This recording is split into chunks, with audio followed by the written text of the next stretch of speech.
Wesh la famille, j'espère que vous allez bien. On se capte les gars pour une nouvelle vidéo. Comme d'habitude, Zap Actu, on va parler de plusieurs actualités qui se sont passées récemment. Et on aura le sujet principal qui est aujourd'hui The Kerry. On va parler d'un tweet qui a fait plus de 3 millions de vues. C'est un truc de ouf. Bref.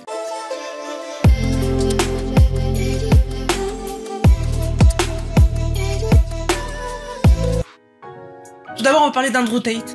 Andrew Tate, il a fait un peu parler de lui récemment parce qu'il a cru s'être fait empoisonner. C'est une dinguerie. Donc en fait, en gros, il a posté un tweet qui a choqué pas mal de monde. Donc il a mis visage gonflé, tension artérielle au max, la peau qui brûle, la peau en feu, et compliqué de respirer. Et il a dit vraiment une sorte de réaction sévère à un poison. Il a dit j'ai juste bu du café et de l'eau, et il a dit tout est apparu en 5 minutes. Et donc du coup ses fans ils se posaient des questions et tout. Il a même mis une photo où on voit sa tête vraiment bien gonflée et tout. On voit qu'il est pas bien. Et il y a même eu une vidéo où il avait la peau, on voyait en fait des marques rouges sur toute sa peau. Et finalement, au début, c'est vrai que ça a choqué pas mal de monde. Et au final, les gens ont demandé est-ce qu'il est pas allergique à quelque chose. Même s'il a dit qu'il a bu que de l'eau et du café, peut-être qu'il a oublié, il a mangé un petit truc ou quoi. Est-ce qu'il est pas allergique à un truc? Mais son équipe, ils ont dit non, il est allergique à rien. Voilà. Et en fait, du coup, plus tard, c'est passé. Voilà. Donc là, de ce que j'ai vu, c'est passé. Finalement, voilà, ça va mieux. Mais vraiment, c'est choquant ce qui lui est arrivé. Je sais pas d'où c'est sorti. C'est trop bizarre, ça a dû choquer. Il a dû vraiment se dire qu'il s'est fait empoisonner, quoi, le mec. Parlons vite fait de MrBeast et PewDiePie. Voilà, pourquoi puis MrBeast et PewDiePie, ils ont posté une photo emblématique quand même sur Insta. Enfin, c'est MrBeast qui l'a posté. Où en fait, du coup, il a dit, j'ai enfin rencontré PewDiePie. Et on se retrouve quand même devant les deux figures de YouTube, puisque à gauche, PewDiePie, c'est le mec qui a la chaîne solo la plus follow au monde, enfin, qui a le plus d'abonnés au monde. Et à droite, on a MrBeast qui est le mec qui a le plus gros empire sur YouTube actuellement, puisqu'il voilà, il a plusieurs chaînes YouTube à plusieurs dizaines de millions d'abonnés, et c'est lui qui a fait les plus gros concepts de ces dernières années, le vrai Squid Game, où il a fait gagner une île. En fait il fait des productions meilleures qu'au Koh-Lanta, quoi. Chaque mois il fait un Koh-Lanta, le mec. Donc vraiment aberrant, et les voir tous les deux sur une photo, c'est incroyable. Et je me dis peut-être qu'ils se sont vus, ils se sont dit pourquoi pas un jour faire une vidéo ensemble. Imaginez un gros concept de MrBeast avec PewDiePie, ça serait vraiment ouf, ça serait vraiment incroyable. Alors vite fait, je vous rappelle juste Mario est sorti au cinéma, et j'en parle de temps en temps du succès du film. Le film a fait 900 millions de dollars au box-office en 3 semaines. Donc en un mois, le film il va faire 1 milliard, quoi. C'est juste énorme, hein. Vraiment, Nintendo, ils ont fait un truc de ouf. Pour finir les gars, une vidéo issue de la story de Kenny a été postée sur Twitter, et elle a fait énormément parler. Je vous mets la vidéo et après on en parle. Putain, regardez derrière lui, il récidive encore. Jeune, te retourne pas, cède pas la tentation, mon ref. Avance, te retourne pas, je sais que ça te démange. Mange tes petites fraises. Bizarrement, il y a des bonbons dans ton caddie.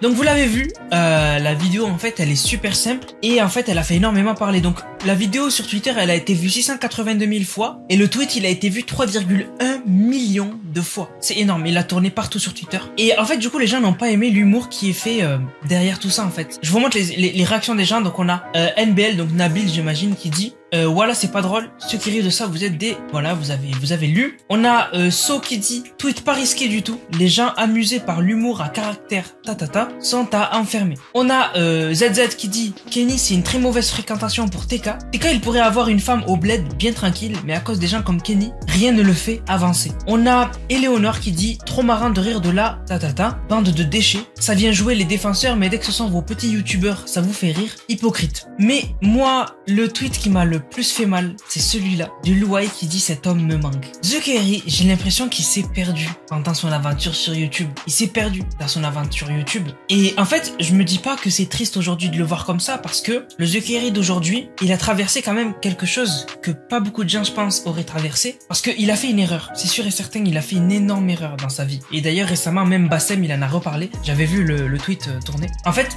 voilà, il a fait une énorme erreur dans sa vie. On l'oubliera jamais, et ça le suivra toute sa vie. Mais après, il a réussi quand même à s'en relever. J'étais le premier choqué à voir les statistiques qu'il fait sur Twitch. C'était la fin de The Kerry. Mais au final, il a réussi à s'en sortir et continue de faire des stats, et aujourd'hui, tout le monde a oublié. Et aujourd'hui, sur Twitch, il fait partie des gros streamers en France. Et ça, quand même, c'est pas donné à tout le monde. Quand tu vois le mec, ce qu'il s'est pris, sur Twitter pendant des années. Ça a duré 1 an ou 2 ans, quoi. Enfin, surtout 2 ans, je pense. Et en fait, je me dis que faut l'accepter. Il s'est perdu, mais il faut l'accepter. Et j'espère juste qu'en fait, un jour, genre, je sais pas comment expliquer, mais l'ayant connu à son prime, moi vraiment, son prime pour moi, c'était les conseils de grand frère. C'était les conseils, tous les conseils qu'il pouvait donner, même des fois, c'était pas des vidéos conseils de grand frère, mais il y avait des beaux messages derrière. Et en fait, je sais pas si vous avez remarqué, mais à l'époque, il bégayait pas, The Kairi. Il allait bégayer sur 2-3 mots, mais il bégayait pas. Et aujourd'hui, tu le vois, il bégaye, il a des tics. Tu vois que le mec est passé par des problèmes, mais de ouf. Pour avoir les tics où il fait genre qu'il avale et tout, c'est que vraiment, il a eu des problèmes de malade, ce mec. Pour avoir des trucs comme ça. Et même aujourd'hui, il arrive même plus à s'exprimer. Je bafouille moi aussi. Non mais vraiment, il bégaye de ouf. Vraiment, maintenant, c'est devenu aberrant. Mais quand même, je me dis que bon, c'est comme ça et on espère quand même de son côté privé avec sa famille et tout, parce que moi j'ai remarqué qu'on voit plus du tout sa famille avec lui. Il s'affiche plus du tout avec lui. J'espère que ça va. J'espère que ça va et parce que c'est le plus important, la famille. Et voilà. Et franchement, moi je pense que c'était une blague entre Kenny et The Kairi et certes ça peut choquer, mais eux en fait c'est des mecs qui ils réfléchissent pas et ils disent ce qui leur passe par la tête et ça peut choquer. Mais bon, c'est The Kairi et Kenny, quoi. Voilà, on n'est pas sur les youtubeurs les plus intelligents au monde, même si quand même ils sont intelligents, c'est pas une insulte. Mais vous m'avez compris. C'est les mecs qui disent tout ce qui leur passe par la tête, qui rigolent de tout et de rien et qui s'amusent, quoi, qui kiffent la vie. Donc, ils ont fait une blague qu'ils auraient pas dû faire, j'avoue, c'est pas marrant. Mais c'est comme ça, c'est Kenny et The Kairi, quoi. Mais je pense pas que Kenny soit une mauvaise fréquentation pour The Kairi, parce que en vrai, ça a été quand même la personne qui est restée avec lui au moment où il était au plus bas. Donc Kenny, non, c'est pas une mauvaise fréquentation. C'est juste que voilà, The Kairi maintenant, il s'est fait avec ces personnes-là et c'est la vie, c'est comme ça et il va changer. Il a changé, voilà, il a changé. Mais c'est vrai que quand même, quand tu regardes les anciennes vidéos de The Kairi, les conseils de grand frère et tout, même des fois sur TikTok, il y a des mecs qui les repostent les anciennes vidéos de The Kairi avec une musique un peu nostalgique qui y joue quand même. Tu te dis putain, mais comment il a fait pour devenir comme ça? Comment? Alors que le mec, bordel, à l'époque, je vous jure, les vidéos qu'il faisait, c'était un régal, quoi. Elle durait 40 minutes, il y avait un gameplay et lui qui te parlait.